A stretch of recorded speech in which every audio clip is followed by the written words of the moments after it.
ಅದು ಮಲ್ಲಿಕಾರ್ಜುನ್ ಖರ್ಗೆ ಇರ್ಬೋದು, ರಾಹುಲ್ ಗಾಂಧಿ ಮತ್ತು ಸೋನಿಯಾ ಗಾಂಧಿ ಎಲ್ಲರೂ ಕೂಡ ಹೊರಗುಳಿದಿದ್ದಾರೆ ಅಂದ್ಬಿಟ್ಟು ಅದು ಅವರು ಯಾವ ಕಾರಣಕ್ಕೆ ಹೋಗ್ತಿಲ್ಲ ಅಂತಕ್ಕಂಥದ್ದು ಬಹುಶಃ ಸಾರ್ವಜನಿಕರು ಅವರೇ ಹೇಳ್ತಾರೆ. ನನಗೆ ಅವ್ರ ಪಕ್ಷದ ತೀರ್ಮಾನ ನನಗೆ ಸಂಬಂಧ ಇದೆ. ಇದು ಈ ಒಂದು ರಾಮ ಮಂದಿರದ ಉದ್ಘಾಟನೆ ಏನಿದೆ ಇಡೀ ದೇಶದಾದ್ಯಂತ ಜನರ ಒಂದು ನಿರೀಕ್ಷೆ ಇದ್ದಂಥದ್ದು. ಹಲವಾರು ವರ್ಷಗಳಿಂದ ನಡೀತಾ ಇರತಕ್ಕಂಥ ಈ ಗೊಂದಲ ಏನಿದೆ ಅದಕ್ಕೆ ಸುಪ್ರೀಂ ಕೋರ್ಟ್ನಿಂದ ಏನು ತೆರೆ ಎಳೆದಿದ್ದಾರೆ. ಅದರಿಂದ ಇಂಥ ಸಂದರ್ಭದಲ್ಲಿ ಇದು ಒಂದು ರೀತಿಯ ನಾಡ ಹಬ್ಬ ಅಂತಕ್ಕಂಥದ್ದು, ದೇಶದ ಹಬ್ಬ ಇದು, ಭಾರತದ ಹಬ್ಬ ಇದು, ರಾಮ ಮಂದಿರ ಉದ್ಘಾಟನೆ ಮಾಡ್ತಕ್ಕಂಥದ್ದು.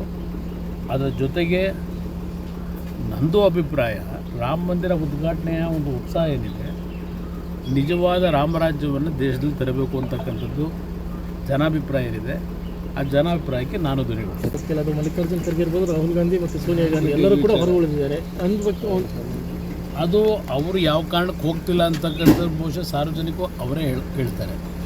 ನನಗೆ ಅವ್ರ ಪಕ್ಷದ ತೀರ್ಮಾನ ನನಗೆ ಸಂಬಂಧ ಇದೆ. ಇದು ಈ ಒಂದು ರಾಮ ಮಂದಿರದ ಉದ್ಘಾಟನೆ ಏನಿದೆ ಇಡೀ ದೇಶದಾದ್ಯಂತ ಜನರ ಒಂದು ನಿರೀಕ್ಷೆ ಇದ್ದಂಥದ್ದು. ಹಲವಾರು ವರ್ಷಗಳಿಂದ ನಡೀತಾ ಇರತಕ್ಕಂಥ ಈ ಗೊಂದಲ ಏನಿದೆ ಅದಕ್ಕೆ ಸುಪ್ರೀಂ ಕೋರ್ಟ್ನಿಂದ ಏನು ತೆರೆ ಎಳೆದಿದ್ದಾರೆ. ಅದರಿಂದ ಇಂಥ ಸಂದರ್ಭದಲ್ಲಿ ಇದು ಒಂದು ರೀತಿಯ ನಾಡ ಹಬ್ಬ ಅಂತಕ್ಕಂಥದ್ದು, ದೇಶದ ಹಬ್ಬ ಇದು, ಭಾರತದ ಹಬ್ಬ ಇದು, ರಾಮ ಮಂದಿರ ಉದ್ಘಾಟನೆ ಮಾಡ್ತಕ್ಕಂಥದ್ದು.